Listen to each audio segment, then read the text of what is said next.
गणित की परीक्षा होने जा रही है और आज के इस वीडियो में आपको गणित के ऐसे वायरल ऑब्जेक्टिव क्वेश्चन बताने वाले हैं जो हूबहू आपके एग्जाम में पूछा जाएगा। आज से आपकी तैयारी बहुत ही शानदार होनी चाहिए। जल्दी से कॉपी और कलम निकाल कर बैठिए, क्योंकि आपको बता दें कि वही सभी क्वेश्चन आपको बताया जाएगा जो आपके परीक्षा में हूबहू पूछा जाएगा। इसी आधार पर आपका सभी प्रश्न आएगा। तो फटाफट से वीडियो को लाइक और चैनल को सब्सक्राइब करके आप लोग दोस्तों में शेयर कर दीजिए और कॉपी और कलम लेकर के जल्दी से बैठिए और आइए हम लोग क्लास की शुरुआत करते हैं। आज से आपको यह समझना है कि आप जो है एग्जाम हॉल में बैठे हुए हैं और आपके सामने एक एक प्रश्न आ रहा है और उसका आप जवाब देते जा रहे हैं। अगर आप अभी तक कुछ भी नहीं पढ़े हैं फिर भी आपको कोई दिक्कत होने वाला नहीं है। आपको बता दें कि इसी प्रकार से जैसे एग्जाम हॉल में बैठिएगा आपका क्वेश्चन पेपर देखने को मिलेगा। यहां पे जो डिटेल्स आपको दी गई है इसी प्रकार से यहां पे लिखा हुआ मिलेगा secondary school examination 2023 annual exam. अगर हम मैथमेटिक्स का देंगे तो यहां पे यानी कि मैथ यानी कि गणित का आपको यहां पे विषय का नाम लिखा हुआ मिलेगा। यहां पे प्रश्न पुस्तक क्रमांक लिखा हुआ मिलेगा। यहां पे आपको सारी चीजें जैसे कि सेट कोड देखने को मिलेगा। यहां पे आपको विषय कोड देखने को मिलेगा। यहां से कुछ चीजें जो है ओएमआर शीट में भरनी होती है, जो इसके लिए हमने आपको पहले ही वीडियो बना दिया है। लेकिन समय को ध्यान में रखते हुए क्लास की शुरुआत करते हुए देखते हैं एक एक क्वेश्चन क्या कह रहा है। जल्दी से वीडियो को लाइक और चैनल को सब्सक्राइब करके दोस्तों में शेयर कर दीजिए। आइए देखते हैं कि क्वेश्चन क्या कह रहा है। पहला नंबर प्रश्न ये रहा आपके स्क्रीन पे, जो कि बहुत बढ़िया प्रश्न है, आपके सीधे एग्जाम में पूछा जाने वाला प्रश्न है। और जिस प्रश्न यह प्रश्न बिहार बोर्ड में पूछा गया था उस समय काफी बच्चे इस प्रश्न का उत्तर देने में गलती कर दिए थे। सो क्वेश्चन कुछ यूं है कि निम्नलिखित में कौन जो है अपरिमेय नहीं है। अपरिमेय नहीं है कहने का मतलब हो गया कि वह परिमेय होना चाहिए। और आपके सामने चार ऑप्शन दिया गया है और इसी प्रकार से क्वेश्चन आपके एग्जाम में पूछा जाता है। और आपको हम बता दें कि पूरे बिहार में हमें अंतिम दिनों के लिए जाना जाता है, क्योंकि अंतिम दिनों में जो आपको हम पढ़ाते हैं बताते हैं सीधे आपके एग्जाम में पूछ दिया जाते हैं। और हूबहू यहां से आपके कहीं लिख लीजिए कि ऐसा क्वेश्चन आपके एग्जाम में 100% पूछा जाएगा। तो क्वेश्चन है कि निम्नलिखित में कौन अपरिमेय नहीं है, यानी कि वह परिमेय होना चाहिए। यहां पे ऑप्शन अगर देखेंगे ए नंबर, तो पाई क्या है आपका एक अपरिमेय संख्या, जो कि आपको हमने कई बार बताया है। रूट 7 भी आपका एक अपरिमेय संख्या है। रूट 2/√5 जो है ये भी आपका अपरिमेय संख्या है। यानी कि तीन ऑप्शन जो है अपरिमेय निकल करके आ गया। तो पूछा है क्वेश्चन में कि अपरिमेय नहीं होना चाहिए, यानी कि वह परिमेय होना चाहिए। इसका मतलब है कि लग रहा है कि ऑप्शन नंबर डी जो होगा वह सही होगा और सही भी है, यानी कि ऑप्शन नंबर डी ही होगा। लेकिन क्यों होगा? क्योंकि हम आपको सारी चीजें तोड़ तोड़ के समझाते हैं जिससे कि दिक्कत नहीं होती है और जाकर के परीक्षा में आप एकदम धमाल मचा देते हैं। आइए इसको समझाते हैं। यहाँ पे देखिए 3√75 लिखा गया है और बटे यहां पे रूट का 48 लिखा गया है। क्लियर? अब क्या करते हैं हम लोग, इसको रूट से बाहर करने का प्रयास करते हैं। तो यहां पे रूट 75 को आप लिख सकते हैं 5 × 5 × 3 लिख सकते हैं। फिर रूट 48 को आप लिख सकते हैं 4 × 4 × 3 लिख सकते हैं। और आप सभी जानते हैं रूट में से बाहर करने के लिए दो संख्या में से एक संख्या बाहर हो जाती है, यानी कि 3 का 3 पहले से है ही और 2 5 है, यानी कि एक 5 हो जाएगा और रूट का 3 रहने देंगे।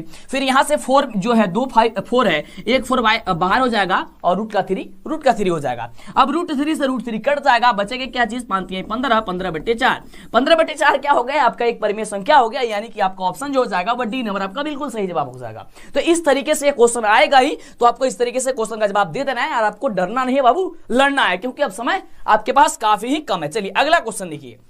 अगला क्वेश्चन कुछ यूं है और इस तरीके का क्वेश्चन कहीं लिख लीजिए फिर से कि बंटू सर बता रहे थे, डीएलएस वाले सर बता रहे थे कि यह क्वेश्चन आएगा ही आएगा, क्योंकि क्वेश्चन कुछ यूं है कि यदि अल्फा और बीटा द्विघात बहुपद x² - 3x + 5 के शून्यक हो तो अल्फा प्लस बीटा का मान बताइए। 100% है किस तरीके का क्वेश्चन आएगा। जैसे इस तरीके का क्वेश्चन आएगा आपको सोचना समझना नहीं है, आपको क्या करना है कि अल्फा प्लस बीटा पूछा है, यानी कि शून्यकों का योगफल पूछा है, तो अल्फा प्लस बीटा बराबर होता है -b/a। क्या होता है फॉर्मूला? -b/a। -b/a कहने का मतलब हो गया भाषा में कि दूसरा पद बटे पहला पद। तो दूसरा पद क्या है? -3 है, -3/a पहला पद हो जाएगा 1। यहाँ पे x का गुणांक कितना है? तो 1 है, तो हो जाएगा 1। लेकिन इसमें ये आपका फॉर्मूला में कह रहा था पहले से ही एक माइनस है, यानी कि एक पहले से माइनस इसमें लगा देंगे। अब आप सभी जानते हैं कि माइनस माइनस प्लस होता है, इसलिए क्या हो जाएगा 3/1 यानी कि हो जाएगा 3 कहां पे ऑप्शन दिया गया? ऑप्शन नंबर ए में दिया गया, आपका राइट जवाब हो जाएगा। बिल्कुल, तो इस तरीके से आपको प्रश्न का जवाब देना है काफी बखूबी तरीके से। चलिए अगले प्रश्न की बात करते हैं। और हाँ, अभी तक वीडियो को लाइक नहीं किया यार, लाइक करो फटाफट से, ये काम तो आप लोग फटाफट से कर दीजिए और जितना ज्यादा आपसे हो सकता है फैला दीजिए वीडियो को। हर कोचिंग इंस्टीट्यूट, हर आपके व्हाट्सएप ग्रुप में यह क्वेश्चन फैलना चाहिए। अगला देखिए बखूबी बड़ा ही जबरदस्त क्वेश्चन है। अगला नंबर प्रश्न हम सभी का बहुत ही बढ़िया प्रश्न है और सीधे आपके एग्जाम में यह प्रश्न पूछा जाएगा। आप कहीं नोट कर लीजिए कि हाँ सर बता रहे थे कि यह क्वेश्चन पूछा जाएगा 100% इस तरीके का। क्वेश्चन कुछ यूं है कि द्विघात बहुपद x square plus 1/6 x minus 2 के शून्य के क्या होंगे। बाबू इसका शून्यक बताना है और हमने आपको बताया है कि जब भी शून्य के ज्ञात करने के लिए क्वेश्चन आएगा आपको क्या करना है, उसके बदले 0 लिख लेना है। आइए हम लोग इसको बनाते हैं और आप भी इसको बनाइए और चेक कीजिए कि क्या आप हमसे तेजी से क्वेश्चन का जवाब दे पाते हैं, नहीं दे पाते। नहीं दे पाते हैं कोई दिक्कत नहीं है, अभी आपको प्रैक्टिस करना है और आपको एग्जाम में एक भी गलती नहीं करना है। तो दिया गया है यहाँ पे x square plus 1/6 x minus 2 बराबर हो जाएगा हम सभी का 0। क्लियर। अब देखिए ये जो है बट्टा में दिया गया है। अब बट्टा को सबसे पहले हटाइएगा तब तो आसानी से आप इसे सॉल्व कर पाइएगा। तो हटाने का प्रक्रिया क्या है, प्रोसेस क्या है कि आप देखिए दो तरीका है। एक तो आप सबके नीचे 1 लगा करके इसका भिन्न का जोड़िए घटाव बना दीजिए। दूसरा प्रोसेस ये है कि ये जो 6 दिया गया है ना बट्टा में, तो सभी पदों में उससे गुणा कर दीजिए, बट्टा आपका खत्म हो जाएगा। जैसे कि x स्क्वायर दिया गया है तो 6 से गुणा करेंगे तो हो जाएगा 6x स्क्वायर और प्लस ध्यान दीजिएगा अब जिस भी संख्या के में बटा दिया गया होगा उस संख्या में केवल गुणा नहीं करना है। क्लियर। तो यानी कि यहां पे 1/6 x दिया गया तो यानी कि केवल यहां पे x हो जाएगा और माइनस यहां पे 6 में 2 से गुणा करेंगे तो कितना हो जाएगा 12 और बराबर हो जाएगा हम सभी का 0 हो जाएगा। अब देखिए ये 6x square plus x minus 12 हो गया बराबर 0। ये तो आसान पद में आ गया, यानी कि सिंपल। ये अब हमको दिख रहा है कि क्या चीज करना है। करना कुछ यूं है कि हमने आपको बताया है कि पहले वाले पद में तीसरे वाले पद से गुणा कीजिए और जो भी मान आएगा उसको ऐसे तोड़ना है ताकि बीच वाले मान के बराबर आ जाए। जैसे कि 12 छक 72 होता है तो आप हो जाएगा माइनस 72 एक्स स्क्वायर माइनस का 72 एक्स स्क्वायर। अब जो 72 एक्स स्क्वायर है इसको इतने अच्छे 2 बराबर भागों में बांटना है ताकि बीच वाले मान के बराबर हो जाए। आइए देखते हैं। तो 6 स्क्वायर को 6 स्क्वायर रहने देते हैं प्लस तो प्लस और यहाँ पे देखिए 9x में अगर 8x को घटा देते हैं तो 9x में से 8x घटेगा, केवल x बचेगा। यानी कि हम सभी का हो गया क्या चीज, यहाँ पे केवल x बच गया। अब यहां पे क्या करेंगे माइनस 12 बराबर 0 हो गया। अब देखिए 9 8 कितना होता है 72 होता है, 72 भी आ चुका है और हम सभी का यहां पे जो है वो क्या आ गया है x भी आ चुका है। अब सिंपल इसको क्या करेंगे, इसमें से हम लोग इसको कमन करेंगे, ठीक है ना। अब कमन कैसे किया जाता है सर, तो देखिए यहाँ पे 4 पद है। कमन का मतलब क्या होता है सर, काफी बच्चे नहीं जानते होंगे क्योंकि अभी पहली बार वो शुरुआत भी कर रहे होंगे, कुछ बच्चे तो ऐसे भी होते हैं। कमन का मतलब होता है कि कौन जो इसमें से मिलता जुलता है, तो जो भी इसमें से मिलता जुलता होगा, जैसे कि देखिए 6x स्क्वायर प्लस 9x में क्या चीज मिल रहा है, तो अगर ध्यान से देखेंगे तो यहां से मिलेगा क्या चीज 3x इसमें भी है 3x इसमें भी है, यानी क्या हो जाएगा 3 दूनी 6 यानी कि 2x हो जाएगा। देखिए 3 में 2 से गुणा कितना होगा 3 दूनी 6 और x में x गुणा करेंगे तो क्या हो जाएगा 9x हो जाएगा। अब चलिए माइनस, अब सर यहां पे किस चीज को कमन लेंगे हम, ये भी तो पता करनी है ना। तो देखिए यहां पे हम लोग कमन लेंगे यहां से 4। अब जब 4 कमन लेंगे तो देखिए यहां पे क्या बचेगा, यहां पे 4 कमन लेंगे तो 2x बचेगा, यानी कि 4 दूनी 8x हो जाएगा और यहां पे बचेगा हम सभी क्या चीज प्लस बचेगा कितना 3 बचेगा, 4 3 कितना हो जाएगा माइनस का 12 हो जाएगा, बराबर हो जाएगा हम सभी क्या चीज बाबू 0 हो जाएगा। अब देखिए बाबू अगला देखिए आगे स्टेप में क्या होता है, ये देखिए एक पद ये दिख रहा है ना 2x प्लस 3 और 2x प्लस 3, ये पद एक हो गया यानी कि 2x प्लस 3 एक पद हो गया और दूसरा पद क्या होगा 3x और माइनस का 4 3x और माइनस का 4 इक्वल टू 0 हो गया। अब देखिए यह क्वेश्चन आपको सब्जेक्टिव में भी आएगा, इसलिए आपको बखूबी तरीके से बेहतर तरीके से बता रहे हैं ताकि कैसे बनता है जिससे कि आपको गड़बड़ न हो। अब देखिए जब हम सभी का 2x प्लस 3 बराबर 0 दिया गया होगा तो 2x बराबर हो जाएगा माइनस का 3 और x बराबर हो जाएगा माइनस 3/2। क्लियर हो गया, एक मान निकल गया माइनस 3/2, यानी कि माइनस 3/2 कहां पे है, देखिए ऑप्शन नंबर यहां पे दिया गया बी नंबर में। उसी तरीके से यहां पे 3x जब हम लोग क्या करेंगे, जब हम लोग 3x माइनस 4 बराबर 0 करेंगे तो 3x बराबर क्या होगा 4 होगा और x बराबर क्या होगा 4/3 हो जाएगा, यानी कि 4/3। तो 4/3 क्या देखिए इसमें दिया गया है, तो यानी कि माइनस 3/2 और 4/3 ऑप्शन नंबर कहां पे आया है, बी नंबर में आया है। और ये क्वेश्चन आपके लिए काफी ज्यादा महत्वपूर्ण है और इस तरीके का क्वेश्चन आपको सब्जेक्टिव में भी आएगा। आपको बोले ना कि थोड़ा सा ये प्रोसेस इसमें लंबा होगा क्योंकि अब बिहार बोर्ड थोड़ा सा कठिन कर रहा है क्वेश्चन, ठीक ना, लेकिन उतना भी कठिन नहीं कर रहा है, थोड़ा सा स्टेप वो बढ़ा रहा है। तो आपको भी बखूबी बेहतर तरीके से पढ़ना है और दिक्कत है टेंशन तो पहले आप बाहर निकाल कर फेंक दीजिए, टेंशन नहीं लेना आपको। अगला देखिए इस तरीके के भी क्वेश्चन आपके एग्जाम में 100% पूछा जाएगा, बड़ा ही बढ़िया क्वेश्चन है। क्वेश्चन कह रहा है कि यदि दो संख्याओं का गुणनफल 2166 है एवं उनका मसा जो है 19 है तो उनका लसा ज्ञात कीजिए। कहे के मतलब क्वेश्चन ही बाटे कि दो गो संख्या बाटे जाना के गुणनफल 2166 बा, भोजपुरी में भी समझा 2166 बाटे और ओकर मस है यानी कि एचसीएफ जन बा वह 19 है ना, तो उसका एलसीएम बताना है यानी कि लघुत्तम समापवर्तक बताना है। तो हमने आपको इस तरीके का क्वेश्चन बनाने के लिए क्या बताया था, सिंपल बताए थे कि बस आपको इसमें इस वाले संख्या से भाग दे देना है, क्लियर, यानी कि 2166 में आपको भाग दे देना है कितना से, 19 से। जब आप 2166 में आप लोग जो है 19 से भाग देंगे तो आएगा कितना, यहां पे 114, कितना आएगा, तो सर 114 आएगा और जो भी आ जाएगा संख्या वही आपका आंसर हो जाएगा, यानी कि 114 जो होगा आपका बिल्कुल ही बिल्कुल राइट जवाब हो जाएगा, क्लियर। चलिए अगले प्रश्न की बात करते हैं। तो इस तरीके से क्वेश्चन आएगा तो आप लोग फटाफट से बना दीजिएगा। अभी तक वीडियो को लाइक नहीं कर लाइक कर दो, फैला दो वीडियो को, हर स्टूडेंट के पास बाबू ये वीडियो पहुंचेगा चाहिए और क्लिप काट काट के तू लोग वायरल कर लोगी ताकि वीडियो जो है हर स्टूडेंट के पास पहुंचे। और देखिए जो भी क्वेश्चन आपको मतलब अच्छा लगता है और जो आपको समझ में नहीं आता उसका क्या कहते क्लिप जो है काट लीजिए उतना, ठीक ना, और आप अपना एक अकाउंट बना लीजिए, चैनल बना लीजिए यूट्यूब और उसमें वीडियो को डाल दीजिए।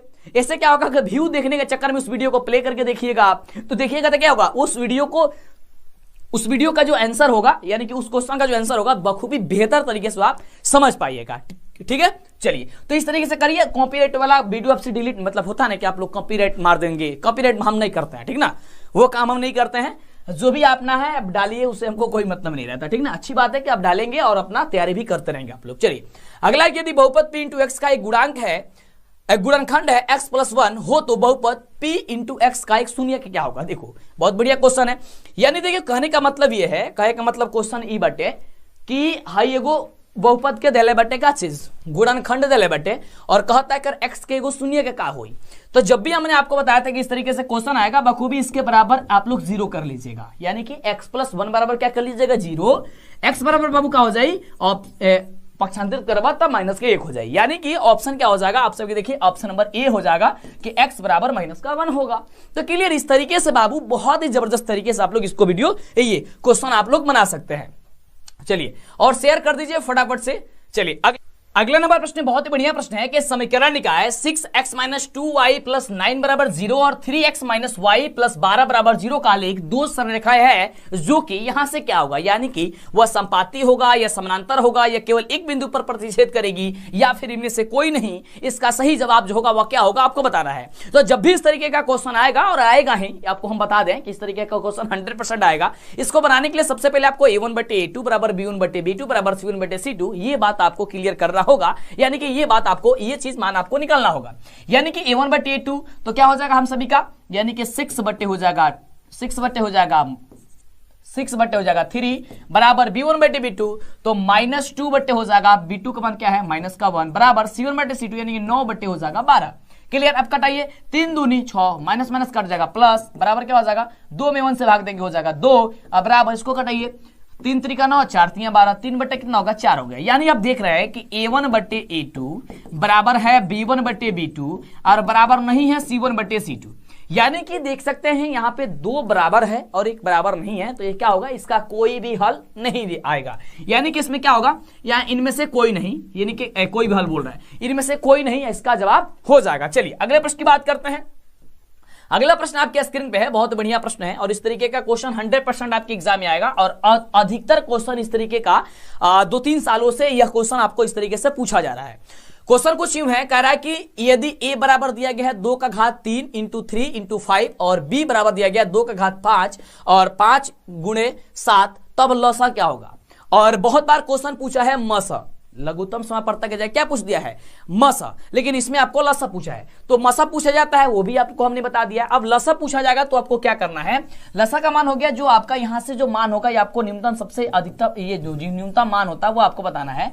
a बराबर दिया गया है 2 का घात 3 और 3 × 5 और b बराबर दिया गया है 2 का घात 4 × 5 × 7 दिया गया है। इसमें से कह रहा है कि आप इसका एलसीएम बता दीजिए, क्या बताना है एलसीएम बता दीजिए। तो देखिए मसा में क्या होता है कि जो सबसे अधिकतम मान आया होगा वही आपका होता है महत्तम समापवर्तक, और जब लघुत्तम होता है तो सबसे न्यूनतम मान आपको बतानी है। अब देखिए जो इसमें से मिल रहा है, इसमें से देखिए 2 का घात इसमें 3 बार है, इसमें 2 का घात 4 बार है, यानी कि 2 का घात 4 बार आ रहा है, तो इसको क्या देंगे 2 का घात 4 × ये देखिए क्या है। उसके बाद से 3 जो है इसमें क्या है नहीं है, तो फिर इसमें क्या हम 3 का 3 लिख देंगे। इसमें क्या है 5 इसमें भी है 5 इसमें भी है, यानी कि एक बार 5 हम इसे लिख देंगे। और यहाँ पे क्या है 7, तो 7 को 7 लिख देंगे। अब इसको सबको एक में आपस में मल्टीप्लाई कर देंगे, गुणा कर देंगे, आंसर आ जाएगा। देखिए 2 का घात 4 बार है, यानी कि 2 दूनी 4, 4 दूनी 8 दूनी 16 और उसके बाद से फिर 3 × 5 × 7, ठीक ना। अब देखिए गुणा कीजिए 16 × 5 80, 80 में गुणा कीजिए कितना 3 से 80 और 80 और 3 कितना होता है 240, 240 में 7 से गुणा कर दीजिए। 240 में जब 7 से गुणा करेंगे तब वो खूबी इसका जो आंसर आ जाएगा वो शायद 1680 आना चाहिए। क्लियर? हाँ वो बिल्कुल इसका राइट जवाब बताइए। हाँ चलिए बिल्कुल आपका, हाँ क्या बात है 1680 गुणा कर लिए ना, चलिए 1680 ही आएगा आपका, यानी कि हो जाएगा कितना 1680। क्या हो जाएगा 1680 आपका जवाब हो जाएगा। तो इस तरीके आपको बनाना है। चलिए अगले प्रश्न की बात करते हैं। अगला प्रश्न ये देखिए, बड़ा ही बढ़िया क्वेश्चन है और सीधे आपके एग्जाम में पूछा जाने वाला क्वेश्चन है और इस तरीके का क्वेश्चन 100% आपके एग्जाम में आएगा ही। यदि किसी द्विघात बहुपद के शून्य के यदि 5 और -3 है तो द्विघात बहुपद बता दीजिए। हमने आपको बहुत बार बता दिया है, इसके पहले वाले वीडियो आपको नहीं देखे है ना, तो जल्दी देखिए, प्लेलिस्ट से देखिए या नीचे डिस्क्रिप्शन में हम उसका लिंक दे देते हैं, आप उसे जरूर देख लीजिएगा।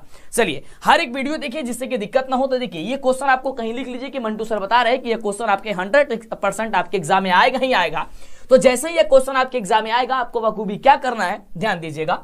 यहाँ पे क्या दिया गया है, इसके शून्य दिया गया है, यानी कि अल्फा का मान दे दिया गया है 5 और बीटा का मान दे दिया गया है -3। क्लियर है बाबू?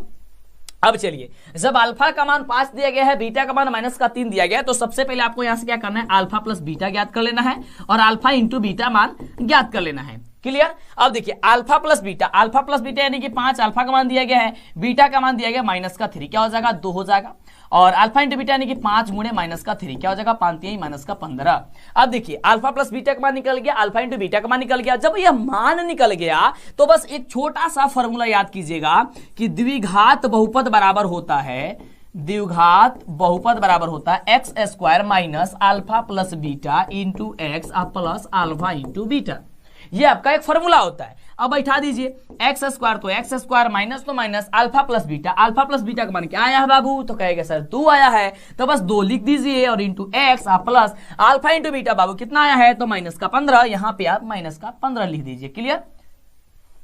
चलिए तो यहाँ पे हम इसे लिख देते हैं -15। ठीक है बाबू? चलो अब हम क्या करते हैं, इसको सॉल्व करते हैं। तो देखिए x² का x² -2 तो -2x तो x हो गया, यानी कि -2x हो गया और प्लस माइनस हो जाएगा, क्या चीज माइनस हो जाएगा, यानी कि -15। यानी कि आंसर निकल के आएगा x² -2x -15। तो x² -2x -15 कहां है बाबू, तो ऑप्शन नंबर सी में है। और देखिए इस तरीके से आंसर आ चुका है। तो एक तरीका से जब भी क्वेश्चन आई तो एंगे बनाओ के बटे। और कई बार का होला कि क्वेश्चन जब पूछेला बिहार बोर्ड द्वारा तो ये शून्य दिया लेवा ना, तो शून्य के योग और शून्य के गुणनफल ये दोनों दे देला, यानी कि अल्फा प्लस बीटा के मान और अल्फा इंटू बीटा के मान दोनों के मान दे देला रहेला। उस समय में तारा ई जोड़े के और गुणा करे के जरूरत नहीं है। यानी कि कहने का मतलब ये हो गया कि जब भी शून्यकों का योग दिया गया होगा और शून्यकों का गुणनफल दिया गया होगा, उस समय बाबू आपको यह निकालने की जरूरत नहीं है, क्योंकि वह पहले ही दे दिया है। ठीक ना? इसके पहले वाले वीडियो में आप देखे होंगे तो हमने आपको बताया है कि इस तरीके का मान अगर पहले से दे दिया गया होगा तो आपको कुछ भी निकालने की जरूरत नहीं है। अगला देखा क्वेश्चन कह रहा बड़ा ही शानदार क्वेश्चन बाटे और वीडियो के जल्दी से फैला दो। हाँ जहां भी तहार ग्रुप बटे फटाफट से, है ना? चलिए तो क्वेश्चन कह रहे हैं कि समानांतर श्रेणी -10, -6, -2, का सारांतर क्या है। और इस तरीके का क्वेश्चन जब भी आता है एग्जाम में तो बच्चे खुश हो जाते हैं, क्योंकि सबसे आसान क्वेश्चन है। क्यों? क्योंकि इसमें डी का मान निकालना है और डी बराबर होता है दूसरा पद में से पहला पद घटा दो, यानी कि दूसरा पद दिया गया क्या -6 और -6 में से घटा दीजिए -10 को।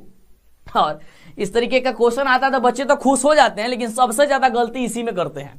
करते इसलिए हैं कि कह रहा है कि दूसरा पद, ये आप सभी जानते हैं दूसरा पद में से पहला पद घटाना होता है। तो क्या करते हैं, देखिए -6 को घटाएंगे किसे, -10 को, तो क्या करेंगे यहाँ पे -1 नहीं लिखते हैं। वो तो कहेंगे अरे माइनस तो पहले से दिया है ना, तो माइनस छोड़ दो। ये सबसे बड़ी गलती है। कह रहा है कि दूसरा पद में से घटाइए पहला पद, तो पहला पद में -10 है लेकिन उसको घटाना है। अब देखिए अभी ये जुट जाएगा आगे।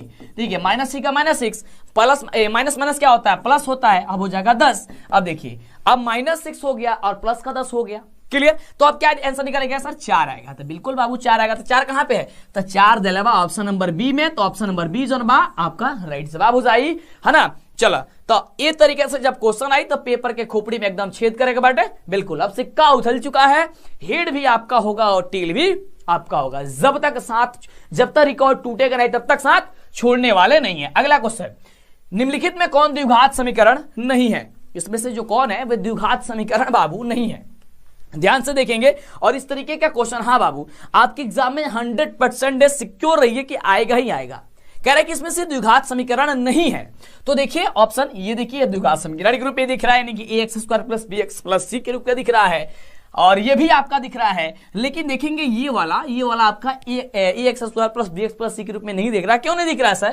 तो देखिए यहाँ पे दिया गया 2x² और यहाँ दिया गया √2x + 3 का होल स्क्वायर। जब इसको स्क्वायर आप करेंगे तो यह द्विघात समीकरण के रूप में नहीं आएगा। क्लियर? अब देखिए इसको सॉल्व करने की जरूरत नहीं है क्योंकि सब्जेक्टिव तो क्वेश्चन नहीं है, तो इसमें ज्यादा समय देने की, माथापेची करने की कोई जरूरत नहीं है। आप सिंपल से ऑप्शन नंबर जो होगा वो किस पे टिक कर दीजिएगा? तो सी पे टिक कर दीजिएगा कि यह आपका द्विघात समीकरण नहीं है। अगले हम प्रश्न की बात करते हैं। तो अगला प्रश्न आपके स्क्रीन पे, और देखिए बखूबी बहुत ही बढ़िया क्वेश्चन आपके स्क्रीन पे आ चुका है। और क्वेश्चन कुछ ही में देखिए ध्यान से समझिएगा, क्योंकि क्वेश्चन देखिए बड़ा ही सिंपल आपको दिख रहा है, लेकिन इसमें अंतर है। क्वेश्चन कुछ यूं है कि समीकरण 7x² - 12x + 18 = 0 के मूलों का योग या मूलों का गुणनफल का अनुपात क्या होगा? अनुपात का मतलब आसान भाषा में, यानी कि अगर सिंपल भाषा में समझावे की कोशिश करी तो यानी कि बट्टा होकर का लिखा जा सकता है, यानी कि अनुपात के रूप में। ठीक ना? चलिए तो ध्यान दीजिएगा। सबसे पहले कह रहा है कि मूलों का योगफल यानी कि अल्फा प्लस बीटा पहले निकाल लीजिए। तो अल्फा प्लस बीटा बराबर होता है -b/a। तो यहाँ पे माइनस तो माइनस, और b का मान क्या है? पहले से ही -b है तो -b रख देते हैं। और नीचे a का मान की वैल्यू कितना है? 7 है, तो इसको लिख दिया हमने 7। माइनस माने क्या होता है? प्लस होता है, यानी कि 12/, क्या हो जाएगा? 7। अल्फा प्लस बीटा का मान कहा निकल के आ गई? 12/7। जब 12/7 निकल के आ गई तो अल्फा इंटू बीटा निकाला। अल्फा इंटू बीटा बराबर होता है c/a। तो c/a, तो c यानी कि तीसरा पद क्या? 18, 18/7, यानी कि c/a निकल गया, यानी कि 18/7 निकल के चला आया है। तो जब आगे इस तरीके का क्वेश्चन तो आपको पूछ रहा है कि मूलों का योग एवं गुणनफल का अनुपात, यानी कि यहां पे हो जाएगा सबसे पहले मूलों का क्या चीज? योगफल, यानी 12/7, और फिर से कह रहा है इसका गुणनफल का अनुपात, यानी बटा 18/7। क्लियर? अब देखिए, अब ये क्या है? भाग में है। अब इसको गुणा में आप बदल लीजिए। कैसे बदलिएगा? तो 12/7 गुणे, जब गुणा में बदला जाता है तो नीचे वाला जो पद बा ऊपर चल जाला और ऊपर वाला नीचे आ जाला, यानी कि 7 बटा क्या हो जाएगा? 18 आ जाएगा। अब 7 से 7 कट जाएगा, ऊपर क्या बचेगा? 12/18 बचेगा। ठीक ना? अब इसको कटाइए तो ये कटेगा 6 दूनी 12 और 9 दूनी 18, 2 तिया 6 और 3 त्रिका 9, यानी कि हो जाएगा 2/3, या फिर कह सकते हैं 2:3। 2:3 है कहां पे देले बटे? ऑप्शन नंबर डी में, यानी कि ऑप्शन नंबर बाबू डी जन हो ही आपका बिल्कुल जवाब हो जाएगा। चलिए बात करते अगले क्वेश्चन की। तो इस तरीके से आपको बखूबी सभी प्रश्न का उत्तर आपको देते चले जाना है। अगला देखिए, अगले प्रश्न का उत्तर देखते हैं कि कौन स्टूडेंट सबसे तेजी से जवाब दे पाते हैं, क्योंकि क्वेश्चन कुछ यूं कह रहा है कि इस द्विघात समीकरण ax² + bx + c = 0 के मूल बराबर हो तो c का मान क्या होगा? अब देखो, जब ये तरीका के क्वेश्चन आया था कहला कि एक हम बना दी, लेकिन सबसे बड़ा जो है इसमें गड़बड़ हो जाता है। आपसे कह रहा है कि यदि द्विघात समीकरण मूल बराबर है तो कह रहा है c का वैल्यू, यहाँ पे c का वैल्यू पूछ रहा है, यानी कि कैसे निकलेगा सर? तो मूल बराबर क्या होता है? जब d = 0 हो, यही होता है ना, जब d = 0 हो, और d का फॉर्मूला होता है b² - 4ac बराबर हो गया 0। क्लियर? अब देखिए, अब यहां पे क्या करेंगे हम लोग? b² और ये इसको पक्षांतरित करेंगे, क्या हो जाएगा? 4ac हो जाएगा, ये हो जाएगा ना 4ac। अब यहां पे c पूछ रहा है तो c बराबर हो जाएगा, क्या चीज हो जाएगा? तो b² बट्टे नीचे 4a, यानी c बराबर क्या हो गया? b² बट्टे 4a। कहां है? b² बट्टे 4a, ऑप्शन नंबर डी में दिया गया। अब आपका यह जवाब सही होगा। क्लियर? तो इस तरीके से आपको बखूबी बहुत ही जबरदस्त तरीके से सोच समझ करके प्रश्न का जवाब देना है, जिससे कि गलती न हो। और कुछ भी नहीं पढ़े हैं तो भी आपको परेशान होने की जरूरत नहीं है, क्योंकि जिस तरीके से आपको बताया जा रहा है उस तरीके से कोई भी आपको गड़बड़ नहीं होने वाली है। क्लियर बाबू? हाँ, तो एक बार आप लोग शेयर कर दीजिए और एक बार बताइए कि हाँ सर समझ में आ रहा है, बहुत ही मजा आ रहा है, तो आप इसी तरीके से पढ़ते रहिए। अगला देखिए, क्वेश्चन कह रहा है कि y बराबर अगर 10 दिले बटे तो y बराबर 10 का आलेख कैसी सरल रेखा होगी, यानी कि कैसन सरल रेखा होगी, और y बराबर 10 दिले बटे तब ये x अक्ष के समानांतर हुई या y अक्ष के समानांतर हुई, या मूल बिंदु से जाती हुई होगा, या फिर इनमें से कोई नहीं। क्लियर। चलिए तो आइए इसको अगर जांच करना चाहें तब भी आप जांच कर सकते हैं। जैसे कि एक आपका तल हो गया, ठीक ना। आप सभी जानते हैं, क्या जानते हैं सर, यहाँ पे x होता है दाहिने तरफ, इस तरफ माइनस का x होता है, ऊपर y होता है, नीचे का माइनस का y होता है। क्लियर। कह रहा है कि y बराबर 10 है, यानी कि यहाँ पे 10 होना चाहिए, यही होगा ना। क्लियर होगा, हाँ सर यही होगा 10। तो कह रहा है कि यह रेखा जो का आलेख कैसी सरल रेखा होगी। तो यह बाबू कैसे सरल रेखा होगी, हाँ बहुत बढ़िया एकदम। तो सोच समझ के बताओ, सब कुछ चित्र भी बना देला बानी, बिल्कुल। तो ये कहेगा कि सर क्या होगा, हाँ ये 10 है, तो ये जो रेखा है ये इसी तरीके के ना जाएगा, इस तरीके की। तो ये रेखा कौन है, ये x है, तो x अक्ष के ना समानांतर हो जाएगी, x अक्ष से समानांतर हो जाएगी। तो कहां पे है, देखिए ऑप्शन नंबर ए में कि x अक्ष के समानांतर हो जाएगी। क्लियर। तो इस तरीके से आपको जैसे क्वेश्चन आएगा आपको बना डालना है। अगला क्वेश्चन कह रहा है, अब देखिए इस प्रश्न का उत्तर तो हमने आपको कई बार बताया है और आपको हम बोले थे कि कहीं लिख लो, ये क्वेश्चन आएगा। क्वेश्चन कुछ यूं कह रहा है, बड़ा ही जबरदस्त है, कि निम्नलिखित में कौन सा बिंदु तृतीय चतुर्थांश में है। हमने आपको बखूबी बेहतर तरीके से समझाया है कि आपका चतुर्थांश होता है, ये आपका पहला कोऑर्डिनेट होता है यानी कि चतुर्थांश होता है, ये द्वितीय ये चतुर्थांश होता है, ये तृतीय चतुर्थांश होता है, ये चतुर्थ चतुर्थांश होता है। इसमें संख्याएं दोनों का दोनों प्लस में होती है और इसमें का संख्या दोनों, ये पहला माइनस दूसरा प्लस होता है। इसमें का दोनों संख्याएं माइनस में होती है तृतीय में, और चतुर्थ में पहला संख्या प्लस में और दूसरा संख्या माइनस में होती है। क्लियर। अब कह रहा है कि तृतीय चतुर्थांश में स्थित होती है क्या, कौन सी संख्या होगा यहां से, यानी कि तृतीय में दोनों संख्याएं माइनस होना चाहिए। तो यहां से चेक कीजिए कि कौन ऐसा ऑप्शन है जिसमें दोनों का दोनों माइनस में दिया गया है। तो कहेगा कि सर ऑप्शन नंबर जो बी दिखल गए बाटे ना, वह दोनों के दोनों माइनस में बा, यानी कि -4 और -6 है। तो क्या हो जाएगा, ये क्या हो जाएगा, ऑप्शन नंबर बी हो जाएगा। क्लियर। चलो आगे बात करते हैं अगला नंबर क्वेश्चन के, कि अगला नंबर क्वेश्चन का कह रहा और दी देखा, ये बहुत ही बढ़िया क्वेश्चन आ गई बटे और एग्जाम के दृष्टिकोण से काफी ज्यादा खास है। और आपको हमने बताया है कि देखिए आप जो है गणित का अगर पूरा फार्मूला याद कर लेते हैं, पूरा सूत्र अगर तू याद कर लेबा, हालांकि अगर तू कहबा नीचे कमेंट आई या वीडियो को लाइक करके शेयर करबा और बोलबा कि सर एक स्पेशल वीडियो बनाइए जिसमें पूरे गणित का सूत्र दिया गया हो, क्योंकि गणित का पूरा सूत्र अगर याद जकरा भी हो जाए वो कम से कम 20 से 30 नंबर वो एग्जाम में ला सकत हटे।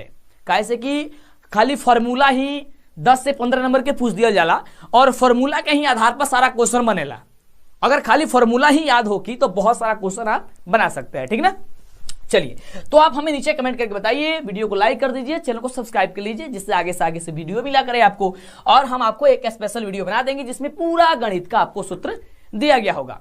आगे बात करते हैं, ये क्वेश्चन पे देखते हैं। क्वेश्चन कह रहा है कि यदि समानांतर श्रेणी का प्रथम पद ए हो, सारवंतर डी हो, तो प्रथम n पदों का योगफल क्या होगा। क्या पूछ रहा है कि यदि ए और डी दिया गया है प्रथम पद और सारवंतर, तो कह रहा है n पदों का योग। तो n पदों का क्या होता है, n/2 × 2a + n-1 × d होता है। ये तो सभी बच्चे जानते ही हैं, यानी ऑप्शन क्या हो जाएगा, सी नंबर हो जाएगा। और जो नहीं जानते हैं वो जान लीजिए, और मेरे वीडियो अगर लगातार आप देख रहे हैं, कोई भी वीडियो नहीं छोड़ रहे हैं, तो समझिए आपको दिक्कत नहीं हो रहा होगा। क्लियर। मजा आ रहा है ना, बिल्कुल बाबू मजा आवे के चाहिए और गजब तरीके से पढ़े के बाटे। अगला क्वेश्चन कह रहा बाटे कि समानांतर श्रेणी 2, 7, 12, का 10वां पद क्या होगा।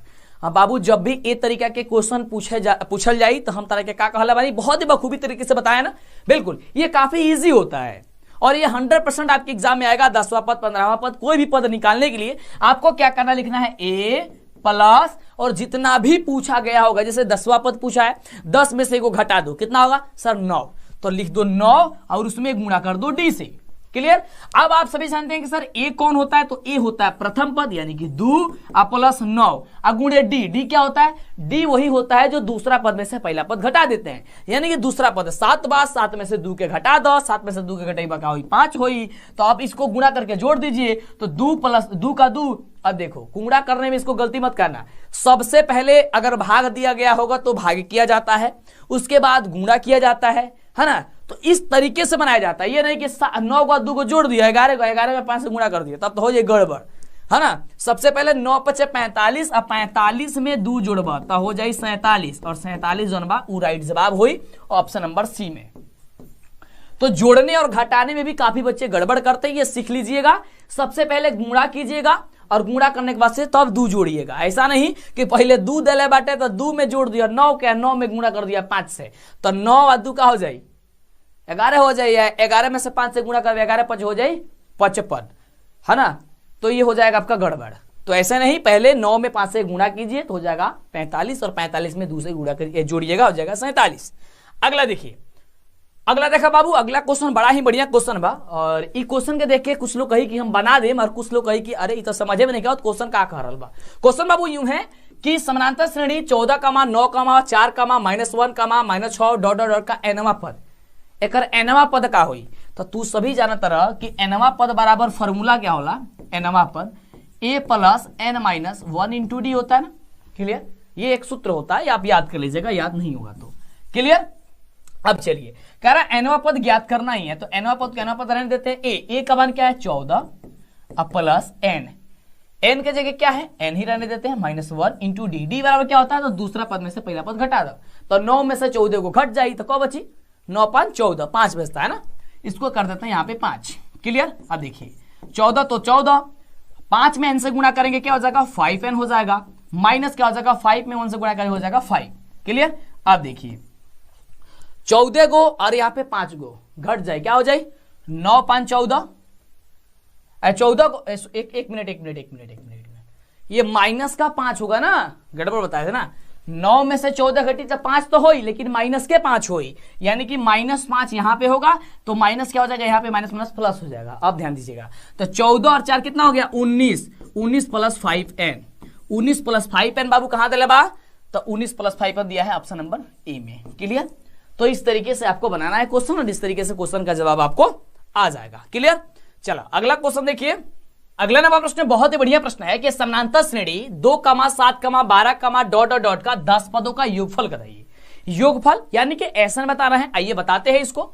एसन का सूत्र हमने आपको बताया है n/2 × 2a + n - 1 × d होता है। क्लियर, चलिए अब n/2 यानी n का मान दिया गया 10, तो 10 बटे हो जाएगा 2 इंटू 2 गुणे a का वैल्यू हो जाएगा 2 प्लस n का क्या वैल्यू है, n का वैल्यू 10 है, 10 - 1 × d। d बराबर क्या होता है, दूसरा पद में से पहला पद घटाइए, यानी कि 7 में से 2 घटेगा, बचेगा क्या चीज 5।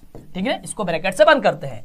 अब इसको घटाइए, 5 दूनी 10 यानी हो जाएगा 5। अब देखिए 2 दूनी 4 प्लस 9 और क्या हो जाएगा 10 में से ही घटेगा 9 और 9 × 5 हो जाएगा 45। क्लियर, अब चलिए 45 जब हो गया तो 5 गुणे 45 हजार कितना होता है 49, और 49 में जब 5 से गुणा कीजिएगा कितना होगा, तो हो जाएगा 245। कितना होगा 245, ऑप्शन नंबर हो जाएगा आपका ए नंबर। क्लियर, कहाँ है, ऑप्शन नंबर ए में है। तो इस तरीके से जैसे ही क्वेश्चन आएगा आपका बखूबी बेहतर तरीके से आपको बना सकते हैं। ठीक है, चलिए अगले प्रश्न की बात करते हैं। अगला प्रश्न आपके लिए काफी ज्यादा महत्वपूर्ण है, और ये वही सभी प्रश्न है बाबू जो आपके एग्जाम में हूबहू पूछा जाएगा। अगर आप इस क्लास को छोड़ के जाएंगे तो आपको काफी ज्यादा दिक्कत हो जाएगी। आपको हम गारंटी देते हैं कि इसी तरीके से आपके एग्जाम में क्वेश्चन पूछा जाएगा। अगला प्रश्न कह रहा है कि द्विघात समीकरण ax² + bx + c = 0 और a बराबर नहीं है 0 में x का मान जो होगा वह क्या होगा। ये सिंपल कुछ नहीं कह रहा है, बस ये फॉर्मूला ही है आपका, और फॉर्मूला में आपको इसको बैठा देना है। बिल्कुल, हाँ शेयर कर दीजिए किल पे, बहुत बढ़िया। तो आप सभी जानते हैं x बराबर होता है प्लस ये -b ± √ b² - 4ac बटे होता है 2a होता है। क्लियर, ये ऑप्शन कहां पे दिया गया है, ऑप्शन नंबर सी में दिया गया है कि b - b ± √ b² - 4ac बटा 2a होता है। क्लियर, चलिए अगले प्रश्न की बात करते हैं बाबू। तो अगला जो प्रश्न बा वो प्रश्न कह रहा बाटे, बड़ा ही शानदार क्वेश्चन बाटे, और क्वेश्चन कह रहा है कि बिंदु 9,3 एवं 15,11 के बीच की दूरी क्या होगी, दूरी बताओ बटे। और इस तरीके के क्वेश्चन 100% एग्जाम में पूछा जाए। बिल्कुल, तो अभी तक लाइक नहीं करे वीडियो को तो लाइक कर दो, शेयर कर दो। चैनल का पहली बार आया है ना आप लोग तो सब्सक्राइब जरूर कीजिएगा, या फिर आप काफी दिनों से देख रहे हैं लेकिन सब्सक्राइब नहीं किया तो कर दीजिए। देखिए दूरी निकालने के लिए क्या होता है, दूसरा पद में से पहला पद घटाइए। दूसरा पद क्या है 15, 15 में से घटा दीजिए 9 को, 15 में से 9 घटाइए कितना होगा, तो हो जाएगा 9 × 6 = 15, 6 का कर दीजिए स्क्वायर प्लस दूसरा ये y2 - y1 क्या हो जाएगा 11 में से 3 घटाइए कितना होगा, 11 में से 3 8 होता है, 8 का स्क्वायर कीजिए कितना होगा 64, तो यहाँ पे 8 का स्क्वायर। अब कीजिए इसका स्क्वायर, 6 का स्क्वायर 36 हो जाएगा, और 8 का स्क्वायर 64 हो जाएगा, जोड़िएगा हो जाएगा 100 का इसको वर्ग से ये रूट से बाहर कीजिएगा हो जाएगा 10, यानी आंसर जो है निकल के आ जाएगा आप सभी का 10, यानी ऑप्शन नंबर बाबू बी। चलिए अगले प्रश्न की बात करते हैं। अगला जो प्रश्न बा वो प्रश्न बड़ा ही बढ़िया क्वेश्चन बा, और क्वेश्चन कह रहा है कि बिंदुओं 6, -5 एवं -2, 11 को जोड़ने वाले रेखाखंड के मध्य बिंदु का नियामक यदि 2p हो तो P का मान ज्ञात कीजिए। देखिए बड़ा ही सिंपल है और इसको बनाना चाहेंगे तो आप काफी लंबे प्रोसेस में बनाएंगे, लेकिन इसको हम मात्र चुटकियों में आपको बता देते हैं कि कैसे बनाएंगे और इस तरीके का क्वेश्चन 100% आपके एग्जाम में पूछा जाएगा। जैसे इस तरीके का क्वेश्चन आएगा, ये इतना लंबा क्वेश्चन है लेकिन आप इसे छोटे में बना सकते हैं। ये कह रहा है देखिए 2P यानी ये x का वैल्यू है और ये y का वैल्यू है, यही है ना। तो y का वैल्यू ज्ञात करने के लिए आपको क्या बताया गया है कि बताया गया सर y1 प्लस y2 बट्टे 2 होता है, यही होता है ना मध्य बिंदु का नियामक। बिल्कुल, तो यहां पे y का वैल्यू दिया है p बराबर हम सभी का क्या हो जाएगा y1 यानी कि -5 और प्लस 11 बट्टा 2। p बराबर क्या हो जाएगा, यहाँ पे हो जाएगा यहाँ पे 6 5 11 होता है ना, तो बिल्कुल यह हो जाएगा 6 बट्टे 2, यह हो जाएगा 3 दूनी 6 यानी कि p बराबर क्या हो जाएगा 3। देखिए इस तरीके से 3 निकल गया, ऑप्शन हो गया बी नंबर। कितना इजी है ना, काफी आसान तरीके से अपने बना दिया। चलिए अगले प्रश्न की बात करते हैं। अगला जो प्रश्न बाटे वो प्रश्न बहुत ही बढ़िया क्वेश्चन बा और इस तरीके से क्वेश्चन तारा एग्जाम में बहुत बार पूछा जाला और पूछल भी जाई। क्वेश्चन कुछ कह रहा है कि बिंदु -6, -7 का कोटि क्या होगा। वीडियो कैसा लगता है, कैसे आपको पसंद आता है या नहीं आता, मतलब आपको समझ में आता है या नहीं आता, आप हमें जरूर नीचे कमेंट करके बताइएगा। कह रहा है -6, -7 का कोटि क्या होगा। देखिए दो मान बिंदु दिया गया होता है, एक का होता है भुज और दूसरा होता है कोटि। क्या होता है, दूसरा होता है कोटि। पूछा क्या है कोटि, तो कोटि का हो जाएगा -7। -7 का है सर, ऑप्शन नंबर सी में दिया गया। क्या हो जाएगा, ऑप्शन नंबर आपका सी होगा, राइट जवाब होगा। अगर भुज पूछता तो क्या हो जाएगा, -6 हो जाता। तो इस तरीके से बखूबी या बेहतर तरीके से आप लोग क्वेश्चन का जवाब दे पाते हैं। चलिए अगला क्वेश्चन बड़ा ही शानदार है, कह रहा है कि एक्स अक्ष का समीकरण क्या होता है। तब बाबू हम कई बार बतौले बानी कि एक्स अक्ष के समीकरण y बराबर 0 होला और y अक्ष के समीकरण x बराबर 0 होला। तो पूछत का बा एक्स अक्ष का समीकरण, तो एक्स अक्ष का समीकरण हो जाएगा y बराबर 0। ऑप्शन क्या हो जाएगा, बी नंबर। तो ये तरीका से जब भी क्वेश्चन आई तो फटाफट से सोचे समझे के नहीं के और जल्दी जल्दी जवाब दे दो बटे। अगला नंबर प्रश्न बहुत ही बढ़िया प्रश्न कह रहा है कि सेक स्क्वायर 10 डिग्री माइनस का कॉट स्क्वायर 80 डिग्री का मान क्या होगा। और इस तरीके का क्वेश्चन आपके एग्जाम में आएगा, भले ही यहां माइनस की जगह प्लस हो जाए या फिर यहां पे कोई या फिर आपको माइनस को माइनस रहने दे, लेकिन क्वेश्चन आएगा ही आएगा आपके एग्जाम में इस तरीके का। तो देखो इस तरीके का क्वेश्चन जब भी पूछा जाता है आपको क्या कहता है, एक मान को आपको चेंज करना होता है या फिर आपको एक सिंपल बता दे ट्रिक, या फिर आप याद करके रखेगा, बनाना नहीं हो, समय आपके पास नहीं हो तो तब आप क्या कीजिएगा, अगर माइनस दिया गया होगा तो उसका आंसर 0 होता है और प्लस दिया गया होगा उसका आंसर 1 होता है। बस इतना याद करके रखिएगा। आपको बता देते हैं कैसे आता है इसका आंसर, वो भी ध्यान दीजिए। कह रहे हैं कि सेक स्क्वायर 10 डिग्री, सेक स्क्वायर 10 को आपको क्या कर देना है, चेंज कर लेना है 90 माइनस थीटा से। तो 90 में से क्या घटाइएगा, तो सर 80 घटाएंगे तो हम सभी का सेक हो जाएगा। माइनस का कॉट स्क्वायर जो है, कॉट स्क्वायर यहाँ पे 80 डिग्री को कॉट स्क्वायर 80 डिग्री रहने देते हैं। हम सभी जानते हैं कि सेक स्क्वायर 90 माइनस जो थीटा होता है वो कॉट थीटा के बराबर होता है, यानी कि हो जाएगा कॉट 80 डिग्री और माइनस कॉट का 80 डिग्री। अब देखिए कॉट 80 में से कॉट 80 घटाएंगे क्या हो जाएगा 0। देखिए आंसर आ गया 0, कहां पे, ऑप्शन नंबर है बी नंबर, और बी नंबर आपका सही जवाब हो गया। तो इस तरीके से ये क्वेश्चन आएगा तो आपको बखूबी बना देनी है। अगले प्रश्न की बात करते हैं। अगला प्रश्न देखिए आपके स्क्रीन पे है और देखिए क्लास को छोड़ के मत जाइए, क्लास के छोड़ के जाइए तो बहुत बड़ा पछतावे के पड़ जाए, क्योंकि वही क्वेश्चन आपको बताया जाता है जो आपके एग्जाम में 100% पूछा जाए। विश्वास नहीं हो तो पिछला वर्ष के क्वेश्चन पेपर उठावा और देखो कि क्वेश्चन जो हम बता रहे बानी का वो तरीका से क्वेश्चन पूछल गई बा या नहीं पूछल गई। क्लियर। चलिए तो अगले प्रश्न की बात करते हैं, काफी बखूबी बेहतर क्वेश्चन है। कह रहे हैं कि यदि किसी त्रिभुज के शीर्ष के नियामक जो है वो दिया गया है, ठीक ना, इतना कह रहा है इसके केंद्र के नियामक क्या होंगे। तो हमने आपको बहुत बार बताया है और आपको बोले थे कि लिख लीजिए, इस तरीके के क्वेश्चन आएगा आपके एग्जाम में केंद्र के नियामक के लिए। तो जब भी केंद्र के नियामक पूछी तो सब में के पहला जोड़ के 3 से भाग दे दो। केंद्र के नियामक पूछी तो यानी कि 1 - 1 प्लस जोड़ दीजिए 5 और जोड़ दीजिए 8, आप बट्टे भाग दे दीजिए 3 से। तो क्या हो जाएगा 8 और 5 कितना होता है, तो कहेगा सर 8 और 5 होता है कितना 13, और 13 में से 1 घट जाए कितना हो जाएगा 12, 12/3 और कटाएंगे कितना होगा 4, यानी कि एगो आ गया आंसर 4। अब इस सब का दूसरा पद जोड़ के 3 से भाग दीजिए, 0 -2 +2/3। अब देखिए 0 और -2 + 2 कितना होगा 0, 0 में से 0 जाएगा 0, 0/3 क्या हो जाएगा 0 हो जाएगा, यानी एक निकला उनका 4 और एक निकला 0, यानी कि 4,0। 4,0 कहाँ है, ऑप्शन नंबर बी में। देखिए कितना इजी और आसान तरीके से अपने बना दिया। चलिए अगले प्रश्न की बात करते हैं। अगला जो प्रश्न है, आप देखिए ये प्रश्न आपके एग्जाम में सब्जेक्टिव में पूछा जाएगा। ये प्रश्न आपके एग्जाम के दृष्टिकोण से सबसे ज्यादा खास है और इस तरीके का क्वेश्चन का आंसर काफी लोग इसका जवाब नहीं दे पाते हैं। क्वेश्चन कुछ यूं है कि यदि वृत्त की त्रिज्या 7 सेंटीमीटर हो तो अर्धवृत्त की परिमिति बता रहा है। परिमिति कहने का मतलब परिधि होता है, यानी कि परिमाप होता है। क्लियर? तो आपके एग्जाम में अगर ऐसा क्वेश्चन पूछा जाएगा, हालांकि इसको सब्जेक्टिव में पूछना चाहिए था लेकिन ऑब्जेक्टिव में ही पूछा है, इसको बता दीजिए इसका जवाब क्या होगा। ध्यान दीजिएगा, कह रहे ये वृत्त की त्रिज्या 7 है, यानी r बराबर 7 सेंटीमीटर दिया गया है। क्लियर? तो देखिए इसका सूत्र कौन सा लगेगा, पाई r प्लस 2r। फॉर्मूला लगता है इसका पाई r प्लस 2r। अब देखिए दोनों में r है तो r कॉमन ले लेंगे, यानी कि पाई प्लस 2 हो जाएगा। क्लियर? काफी बच्चे इसको सॉल्व नहीं कर पाते हैं या काफी टीचर भी इसमें गलती कर देते हैं। ध्यान दीजिएगा, अब यहाँ पे पाई r प्लस 2r में से r कॉमन लेंगे, r का वैल्यू दिया है 7। देखिए अब बनाएंगे तो आपको बहुत आसान लगेगा, लेकिन ये समझ में नहीं आता है जल्दी कि किस सूत्र से बनेगा। पाई के बदले 22/7 तो 22/7 लिख दिया, प्लस 2 को 2 लिख दिया और इसको ब्रैकेट से हमने बंद कर दिया। अब इसको सॉल्व करेंगे, 7 को 7 रहने देते हैं, इंटू 22/7 प्लस 2 दिया गया है, इसके नीचे कुछ नहीं है, लिख देते हैं 1 और भिन्न का जोड़ बना देते हैं। 7 का एलसीएम 7 होगा, 7 से 7 कट जाएगा, बचेगा यहाँ पे 1 से 22 में गुणा करेंगे हो जाएगा 22, अब प्लस 7 से कितना मात्रा में जाएगा, तो 7 मात्रा में जाएगा, 7 दूनी हो जाएगा 14, ये हो जाएगा 14/7। अब देखिए अब यहाँ पे 7 तो 7, 22 और 14 कितना होता है, 4 2 6 और 2 1 3, यानी कि 36 अब बट्टे कितना हो गया 7। अब देखिए 7 गुणे 36/7, 7 से 7 कट गया, इसका जवाब आ जाएगा ऑप्शन नंबर ए 36। क्या होता है, 36 होता है, तो याद करके रखिएगा। क्लियर? चलिए सब्जेक्टिव में आएगा तो इस तरीके से आपको बखूबी बना देनी है। अगला देखिए, अगला जो क्वेश्चन बा बहुत बढ़िया क्वेश्चन बा। क्वेश्चन कह रहा है कि किसी वृत्त पर बाह्य बिंदु से कितनी स्पर्श रेखाएं खींची जा सकती है। बाह्य बिंदु से कितनी स्पर्श रेखा खींची जा सकती है किसी वृत्त पर। तब बाबू वृत्त से बाह्य बिंदु से मात्र 2 स्पर्श रेखा खींचा जा सकता। मान ला कि हई वृत्त है, देखिए ये आपका वृत्त है और सपोज मान लीजिए कि ये आपका एक बाह्य बिंदु है P और एक से अगर कहल जाए कि स्पर्श रेखा खींचो तो एगो रेखा हेजी से खींचल जाई और एगो रेखा हेजी से खींचल जाई, एक अलावा कोनो और रेखा खींचल जाई ना।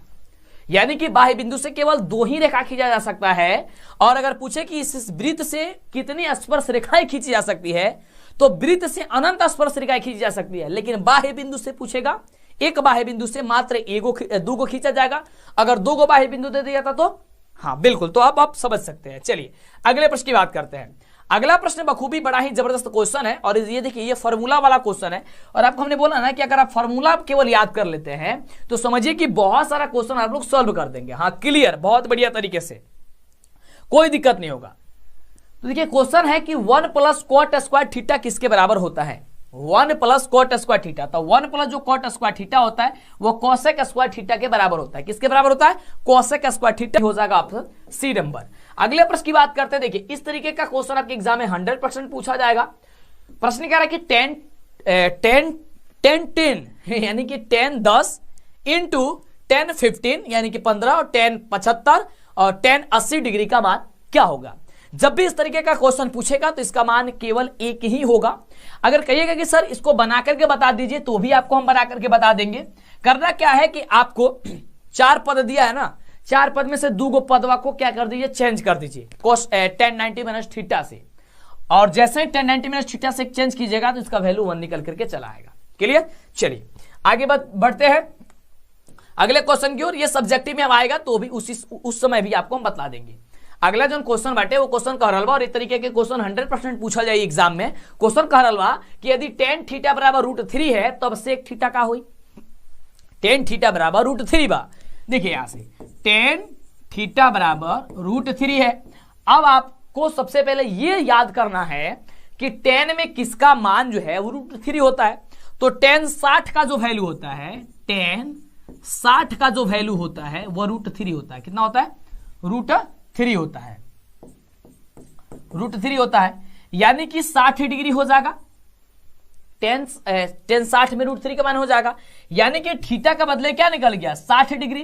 तो जब थीटा का बदले 60 डिग्री निकल गया तो यहाँ पे सेक 60 डिग्री पूछ रहा है। इसका मतलब हो गया सिंपल भाषा में कहे तो सेक 60 पूछ रहा है ना, तो सेक 60 के वैल्यू जो होला वो क्या होला, सेक 60 के वैल्यू 2 होता है। कितना होता है, चलिए तो बात करते हैं अब अगले नंबर प्रश्न की। और अगला नंबर देखिए, प्रश्न बहुत ही बखूबी, बहुत ही जबरदस्त प्रश्न है। प्रश्न कह रहा है कि यदि tan थीटा बराबर 4/3 है तो sin थीटा और cos theta, sin theta plus cos theta का मान बताइए। तब बाबू जब भी ये तरीके के क्वेश्चन आई तो सबसे पहले तारा ही जानकारी होके के चाहिए कि tan थीटा जो होता है बाबू, tan थीटा वो जो 4/3 दिया गया है ये लंब बटे आधार होता है, इस बात की जानकारी आपको होनी चाहिए। तो लंब बटे आधार हो गई। अब चलो, जब लंब बटे आधार होता है इसका मतलब कर्ण नहीं दिया गया है, तो कर्ण ज्ञात करना है। तो कर्ण बराबर बाबू फॉर्मूला होला अंडर रूट लंब स्क्वायर प्लस आधार स्क्वायर।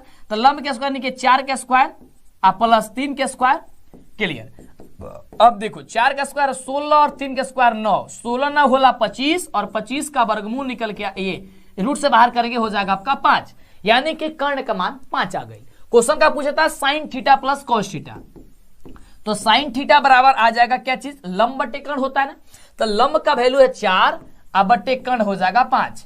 कॉस थीटा निकाल लो, कॉस थीटा कह रहा है तो कॉस थीटा होता है आधार बटे कर्ण, तो आधार 3 है और कर्ण यहाँ पे 5 है, 3/5। अब कह रहा है कि इस दोनों को जोड़िए और जोड़ करके मान बताइए, यानी कि 4/5 और प्लस में जोड़ दो एक बार 3/5 के। तो देखिए 5 5 कैल्सियम 5 होता है और 4 3 7 होता है, यानी कि 7/5। 7/5 कहां पे आंसर है, तो 7/5 बाबू आंसर बाटे कहां पे 7/5, ऑप्शन नंबर सी में। क्लियर। तो क्या हो जाएगा, ऑप्शन नंबर आपका सी हो जाएगा। अगले प्रश्न की ओर बढ़े। हाँ सर, हुंकार भर दीजिए कि जितना भी क्वेश्चन बता रहा है बहुत ही मजा आ रहा है और आप लोग सभी प्रश्न का जवाब दे पा रहे हैं। अब देखिए ये क्वेश्चन बखूबी बढ़िया क्वेश्चन है। कह रहा है कि cosec theta minus cot theta का होल स्क्वायर बराबर क्या होगा। इसका जो जवाब होगा ये आपको बताना है कि इसका जवाब क्या होगा। बिल्कुल हाँ, तो इसका जवाब आपको बनाना। देखिए इसको ये भी आपको हम बता देंगे किस में, अब सब्जेक्टिव टाइप में क्वेश्चन में थोड़ा सा आपको इसमें हिंट्स दे देते हैं। देखिए कोसेक यहाँ पे कह रहा है कोसेक थीटा माइनस का कॉट थीटा और इसका होल स्क्वायर पूछ रहा है। तो आप हमें बताइए कि कोसेक थीटा किसके बराबर होता है। तो कहेंगे sir cosec theta 1 sine theta के बराबर होता है और माइनस कॉट जो थीटा होता है वो किसके बराबर होता है। हाँ तो बिल्कुल, तो आप सभी जानते हैं कि कॉट जो थीटा होता है वो किसके बराबर होता है, कोस थीटा बट्टा साइन थीटा होता है, ये होता है ना, कोस थीटा बट्टा साइन थीटा। अब इसका हो जाएगा होल स्क्वायर। अब बस आपको इसको तोड़ लेना है, थोड़ा सा सॉल्व करना है आगे, इसका निकल के जवाब आएगा ऑप्शन नंबर बी कि 1 माइनस कोस थीटा बटे 1 प्लस कोस थीटा। क्लियर। चलिए अगले प्रश्न की बात करते हैं। या फिर ये जो क्वेश्चन है ये आपको 5 नंबर में पूछा जाता है। क्लियर। इसलिए हमने आपको बोला कि आपको बखूबी जो है आगे आने वाली वीडियो में आपको हम बता देंगे। तो अगला नंबर बाबू क्वेश्चन का रोल बड़ा ही शानदार क्वेश्चन बा और इस तरीके के जब क्वेश्चन आवेला एग्जाम में तो काफी सारे बच्चे जो है गलती कर देते हैं। क्वेश्चन क्यों है कि 8 त्रिज्या वाले वृत्त में 0 डिग्री वाले थीटा डिग्री कोण वाले त्रिज्या खंड के चाप की लंबाई क्या होगी। तो बाबू चाप के लंबाई बताओ कि चाप के लंबाई क्या होला। क्लियर। हाँ बिल्कुल, अभी तक जितने भी बच्चे लाइक नहीं किए हैं एक बार लाइक कर देंगे, शेयर कर देंगे और एक एक प्रश्न का जवाब बताइए, क्योंकि आपके लिए एक एक प्रश्न जो होगा वह आपके लिए काफी ज्यादा खास होगा। देखिए चाप की लंबाई होता है थीटा बटे 180 डिग्री गुणे पाई आर होता है। क्या होता है, थीटा बटे 180 पाई आर होता है। अब आप ध्यान से देखेंगे तो ऐसा ऑप्शन कहीं पे भी दिखाई आपको नहीं देगा। कहेंगे कि हाँ सर ये कहीं पे भी ऐसा ऑप्शन नहीं है, 180 डिग्री तो कहीं है ही नहीं, सब में तो है 180 डिग्री है, लेकिन यहाँ पे 2 पाई आर थीटा है, यहाँ पे पाई आर स्क्वायर थीटा बटे 180 डिग्री है, यहाँ पे पाई आर स्क्वायर थीटा बटे 360 है, यहाँ पे 2 पाई आर थीटा बटे 360 है। फिर इसका आंसर क्या होगा, तो ध्यान दीजिएगा पाई आर थीटा होनी चाहिए। देखिए पाई आर थीटा किस में है, देखिए pi r theta option number B में है और यहाँ पे दिया है 2 बटे 360, तो कटा दो 2 से 180 हो गया। अब देखो अब आ गया ना, पाई थीटा बटे 180 डिग्री गुणे पाई आर, देखो यानी कि ऑप्शन हो जाएगा बी नंबर। तो यहाँ पे 2 केवल दे दिया गया तो 2 को कटाइएगा तो 180 में बदल जाएगा। क्लियर। चलिए अगले प्रश्न की बात कर। अब देखो ये तो प्रश्न काफी चुटकियों वाला क्वेश्चन है, ये रसगुल्ला बहुत बढ़िया क्वेश्चन है। कह रहा है कि सेक 11 डिग्री बटा का कोसेक 79 डिग्री का मान जो होता है क्या होता है। तब बाबू ये तरीके के क्वेश्चन जब भी आवेला तो हम बतौले बनी कि आपको एक मान चेंज कर लेना है और दूसरा मान पूर्वी और दूसरा मान को वैसे रख देना है, कटाना है, आपका वैल्यू 1 आ जाएगा। ठीक है ना, इसका वैल्यू क्या आ जाएगा 1 आ जाएगा। सर कैसे बता भी दीजिए एक बार, थोड़ा सा अच्छा रहता है। तो चलिए सेक जो है 11 डिग्री को आप चेंज कीजिए तो हो जाएगा सेक 79 डिग्री और नीचे है कोसेक का 79 डिग्री। सेक 90 माइनस थीटा जो होता है वह कोसेक थीटा के बराबर होता है, हो जाएगा कोसेक 79 डिग्री और नीचे कोसेक 79 डिग्री दिया ही है। कोसेक 79 डिग्री से कोसेक 79 डिग्री कट गया, बच गया क्या चीज 1, यानी ऑप्शन ए नंबर। क्लियर। चलो अगले प्रश्न की बात करते हैं। अगला नंबर प्रश्न बहुत ही बढ़िया प्रश्न है और प्रश्न हम सभी का कह रहा है कि यदि एक पहिए का व्यास जो है वह 40 सेंटीमीटर है और 176 मीटर की दूरी तय करने में इसे कितने चक्कर लगाने पड़ेंगे। तो आइए इसको बनाते हैं और यह क्वेश्चन बहुत ही आसान है और ये क्वेश्चन आपको सब्जेक्टिव भी पूछा जा सकता है। बहुत बढ़िया क्वेश्चन है और आपको अगर इसका उत्तर पता है कि कैसे बनता है तो आप हमें नीचे कमेंट करके जरूर बताइएगा। चलिए तो सबसे पहले देखिए व्यास दिया गया है तो इसका सबसे पहले हम लोग परिधि निकालेंगे। तो परिधि होता है पाई डी, तो पाई डी हम लोग निकालेंगे और पाई डी बराबर होता है क्या चीज, तो पाई का बदले दिया गया है 22/7, तो 22/7 होता है 22/7 रख लेते हैं और डी का वैल्यू होता है, डी का वैल्यू दिया है 40, ठीक ना। अब चलिए अब इसको गुणा करते हैं तो 22 का होता है 88 और 0 का 0 यानी कि 880, अब बट्टा हो जाएगा 7। क्लियर। अब ये आ गया आपका सेंटीमीटर में आया है क्योंकि ये सेंटीमीटर में दिया है और ये मीटर में दिया है तो इसको भी हमको मीटर में बदलना पड़ेगा। मीटर में जब बदलना पड़ेगा तो यहां पे क्या होगा, हम लोग को 100 से क्या करना होगा, भाग देना होगा, यानी कि इसको 100 से यहां पे हम लोग भाग देंगे, ठीक ना। अब इसके नीचे कुछ नहीं है तो 1 लिख देते हैं। अब ये जो देख सकते हैं भाग में है, भाग में हो जाएगा तो गुणा में बदल जाएगा, गुणा में बदलेगा तो 880/7 को 7, गुणा में बदलेगा तो ऊपर का नीचे, नीचे का ऊपर, इनके 1 बट्टा हो जाएगा 100। अब एक 0 से 1 0 कट जाएगा यानी कि बच जाएगा क्या चीज, 88/7 में 10 से हो जाएगा 70। अब ये होगा मीटर, यानी कि 88/70 है आपका मीटर निकल कर चला आया, इसकी परिधि निकल के चली आई। अब कर 176 मीटर की दूरी तय करने में, यानी कि 176 में 88/70 से हमने के भाग दे दो बाटे और जो आंसर आई वो आंसर निकल करके चला आएगा। यानी कि 176 में हम लोग को भाग देना है किससे, 88/70 से। क्लियर है। चलिए भाग देते हैं तो 176 को 176, इसके नीचे कुछ नहीं था तो उसके नीचे 1 लिख लेते हैं। अब ये भाग में है तो गुणा में बदलेगा तो नीचे का ऊपर, ऊपर का नीचे, यानी ऊपर हो जाएगा 70 और बट्टे हो जाएगा यहाँ पे 88। क्या हो जाएगा 88। अब इसको कटाइए तो इसको जब कटाएंगे तो 88 दूनी होता है आपका 176। क्या होता है 88 दूनी 176 और 7 दूनी 14 यानी कि 140। तो 140 जो है तो चक्कर उसको लगाने पड़ेंगे, यानी कि ऑप्शन जो हो जाएगा वह ए नंबर हो जाएगा। क्लियर। सबसे पहले आपका वृत्त की परिधि निकलना है, जो वृत्त की परिधि निकल जाएगी, देख सकते हैं यहाँ पे सेंटीमीटर में दिया गया है, सेंटीमीटर सबको पहले मीटर में बदल लेना है। मीटर में क्योंकि मीटर में दिया गया है, अगर ये भी सेंटीमीटर में दिया गया होता तब बदलने की कोई जरूरत नहीं थी, ठीक ना। अब उसके बाद से बस 176 में जितना आया था उतना भाग दे दिया, आंसर आपका निकल करके चलाया। कहां पे, इजी था ना। चलिए अगले प्रश्न की बात करते हैं। कह रहा है कि यदि शंकु की ऊंचाई h हो और आधार की त्रिज्या r हो तो इसका आयतन क्या होगा। बाबू एकर आयतन बताओ बटे कि एकर जो आयतन निकल के आई वो क्या हुई। तो बिल्कुल इसका काफी सही जवाब हो जाएगा ऑप्शन नंबर बी, क्योंकि इसका तो सूत्र ही है कि 1/3 πr² h होता है। क्या होता है 1/3 πr² h होला, यानी ऑप्शन हो जाए बी नंबर। अगर अगला नंबर हम प्रश्न की बात करें तो अगला नंबर जो क्वेश्चन कह रहा बटे वो क्वेश्चन बा कि यदि किसी बेलन का व्यास अगर 28 सेंटीमीटर है, इसकी ऊंचाई 20 है तो संपूर्ण पृष्ठीय क्षेत्रफल क्या होगा। क्वेश्चन बटे कि अगर बेलन के व्यास यानी कि 28 सेंटीमीटर, तो बेलन के व्यास बटे यानी कि त्रिज्या निकाल ला, तो 28 में 2 से भाग देगा तो त्रिज्या निकल जाए, यानी कि पाई बटे ये d/2 होता है ना।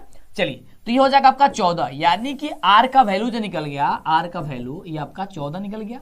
ऊंचाई यानी कि h जो दिया गया है वह 20 दिया ही गया है और बाबू इसका संपूर्ण पृष्ठीय क्षेत्रफल पूछ रहा है। तो बेलन का संपूर्ण पृष्ठीय क्षेत्रफल जो होता है वह क्या होता है, फटाफट से बताइए। हाँ बिल्कुल, तो बेलन का जो अगर संपूर्ण पृष्ठीय क्षेत्रफल की हम बात करते हैं तो बेलन का संपूर्ण पृष्ठीय क्षेत्रफल हमको ही याद नहीं है। क्या होला बेलन का संपूर्ण पृष्ठीय क्षेत्रफल, πr² होला, उहे होला बेलन के πr² होला।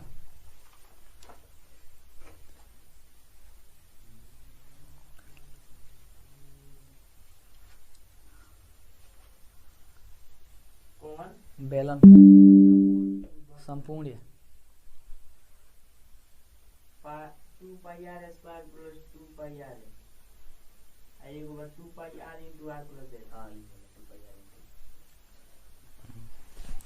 2πr * r + h होला ना। ओकरा के उ कह दिहल बा तो ओकरा के सॉल्व करके आगे 2πr +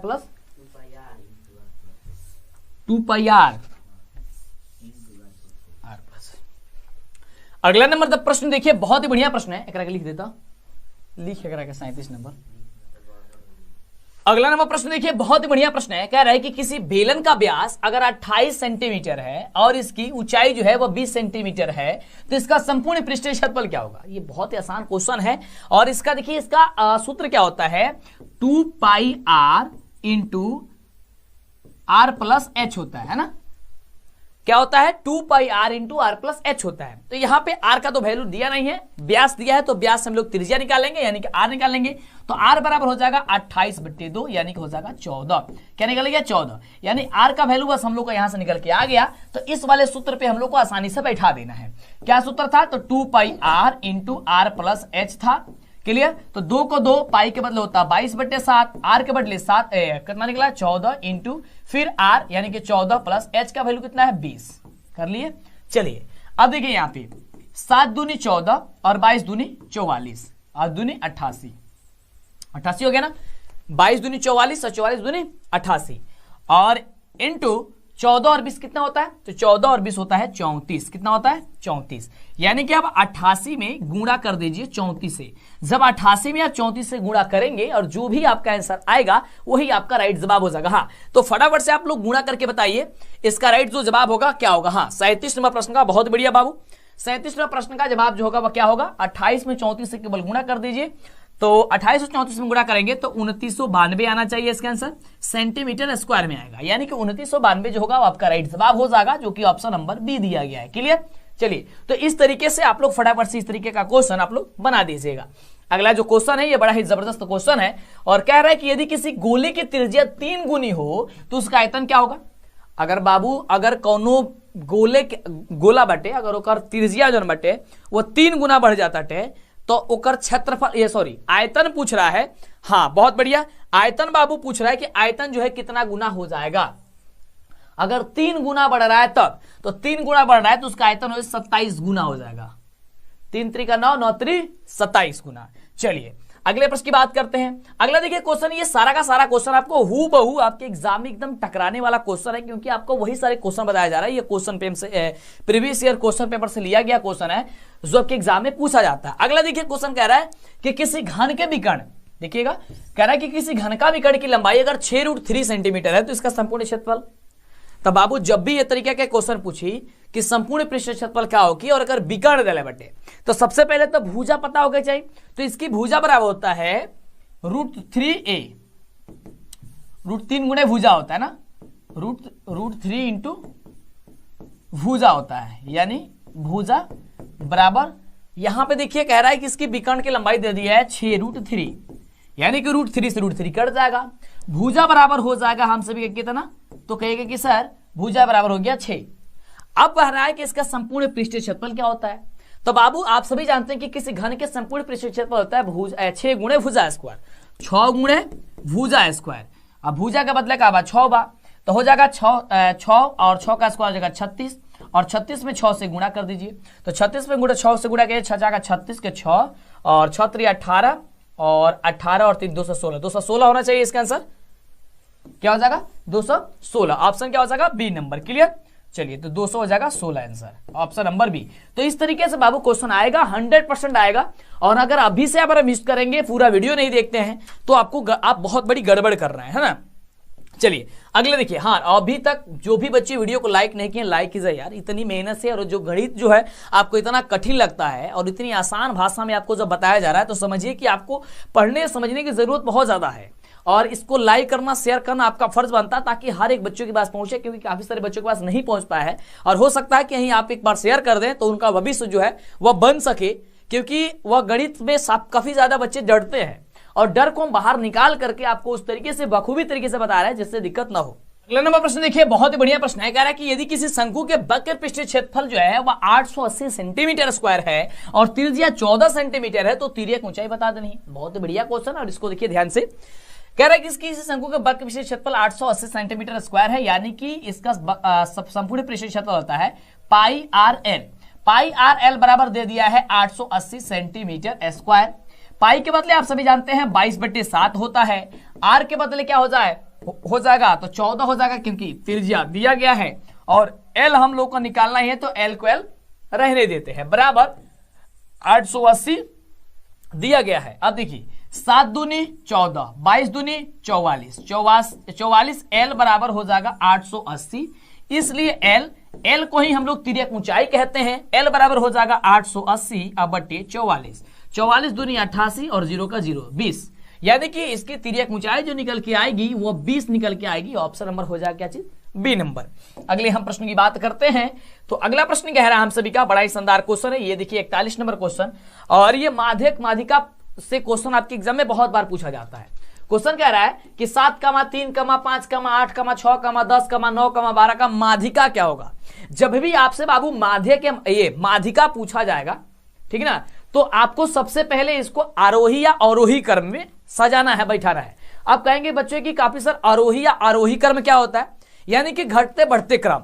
घटते क्रम यानी कि सबसे पहले छोटा वाला मान लिखिए, उसके बाद से बड़ा वाला लिखिए, और या फिर सबसे पहले बड़ा वाला लिख दीजिए और उसके बाद से छोटा वाला लिख दीजिए। आइए हम लोग इसको बढ़ते क्रम में लिखते हैं। बढ़ते क्रम में कहने का मतलब हो गया कि सबसे पहले छोटा वाला अंक लिखेंगे, फिर इसके बाद से बढ़ते बढ़ते जाएंगे। जैसे यहाँ पे सबसे छोटा वाला मान 3 है, कमा उसके बाद से क्या है 6 है, नहीं 5 है ना, 3 है, फिर 5 है, फिर 6 है, फिर 7 है, फिर 8 है, फिर 9 है, और फिर 10 है, और 11 नहीं है कि बार 12 है। अब उसके बाद से इस अंक को काउंट किया जाता है कि सर ये कितना है, तो काउंट कीजिए 1 2 3 4 5 6 7 8, 8 है, यानी कि यह 8 कौन सी संख्या है, सम संख्या है। अगर अंकों की संख्या यानी सम होगा तो उसमें क्या होगा, सबसे पहले इसको क्या करना होगा, इसमें क्या देखिए यहां से ये 4 हो जाएगा, ये इधर से, और ये हो जाएगा 4, ये 4 संख्या हो गया ना। जब भी सम संख्या होगा तो क्या करना है, दोनों वाला अंतिम वाला मान इसको जोड़ के 2 से भाग दे देना। 7 और 8, 8 7 होगा 15, 15 में 2 से भाग दीजिए, हो जाएगा कितना 7.5, 7.5 आपका आंसर निकल करके चला आएगा। क्लियर, तो ये हो जाएगा आपका ऑप्शन नंबर बी। अगर सर विषम संख्या रहता तब क्या करते, तो विषम संख्या रहेगा तो क्या करेंगे, जैसे मान लो कि 7 गो संख्या है तो 3 गो आगे, ये 7 बोला आपका जो है वह 9 गो है, हाँ 7 गो है तो 3 गो 3 आगे और 3 पीछे, और बीच में जो भी मान बच जाएगा वही आपका आंसर हो जाएगा। जैसे 1 2 3 4 5 6 7, 7 है ना, तो देखिए ये 3 गो संख्या और ये 3 गो संख्या, और बीच वाला मान केवल 8 बचा है, तो यही आपका आंसर हो जाता है विषम संख्या में। लेकिन सम संख्या में क्या होता है, पहले देखिए दोनों में आरोही या अवरोही में पहले बैठा लीजिएगा, यानी कि बढ़ते और घटते क्रम में आप लोग सजाने के बाद ही ये मान निकाल करके लेके आइएगा। अगला देखिए, अगला सबसे बढ़िया क्वेश्चन है, कह रहा है कि 9, 3, 4, 7, 2, 9, 6, 7, 9 का बहुलक क्या होगा। बहुलक पूछा जा रहा है। बहुलक वही होता है जो सबसे ज्यादा बार आया होता है।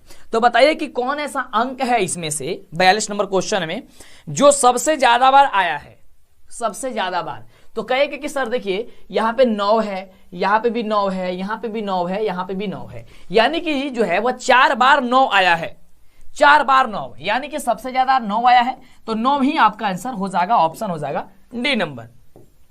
अगले प्रश्न की बात करते हैं। अगला प्रश्न कह रहा है कि निम्नलिखित में कौन सी अभाज्य संख्या, और देखिए ये क्वेश्चन आपके एग्जाम में 100% आएगा अभाज्य संख्या ज्ञात करने के लिए, जांचने के लिए, बताने के लिए कि अभाज्य संख्या कौन है। बिल्कुल, तो अभी तक वीडियो को जो बच्चे लाइक नहीं किए लाइक कर देंगे, और एक एक बातों को, एक एक क्वेश्चन को बेहतर तरीके से आप समझिएगा। देखिए अभाज्य संख्या कहने का मतलब हो गया कि जो एक और स्वयं के अलावा किसी अन्य संख्या से विभाजित ना हो, यानी कि वो न कटे न भाग लगे। जैसे 13 हो गया, 17 हो गया, 23 हो गया, है ना, 29 हो गया, ये सभी के सभी संख्या आपका अभाज्य होती है। देखिए यहां पे दिया गया ऑप्शन नंबर 13 हो जाएगा आपका अभाज्य संख्या। क्यों, क्योंकि 13 जो है वह 1 और 13 के अलावा किसी अन्य संख्या से विभाज्य ये भाग नहीं लगेगा। ऑप्शन हो जाएगा सी नंबर, इसलिए ये हो जाएगा सी नंबर जवाब इसका। प्रश्न कह रहा है कि यदि किसी बरम्बरता सारणी का माध्य जो है वह 8.9 mm, माध्यिका 9 है, तो बहुलक क्या होगा। अब देखिए बहुलक बराबर एक सूत्र होता है। बहुलक बराबर सर सूत्र क्या होता है, तो याद कर लीजिएगा, बहुलक बराबर सूत्र होता है 3 गुणे माध्यिका, क्या होता है, माध्यिका गुणे 3 गुणे माध्यिका माइनस 2 गुणे होता है माध्य। क्लियर, चलिए अब यहाँ पे 3 इंटू माध्यिका, तो माध्यिका यानी कि 3 गुणे माध्यिका का मान कितना है, तो कहेंगे सर 9 है, हो गया 9, माइनस 2 गुणे माध्य, 2 गुणे माध्य का मान कितना है 8.9।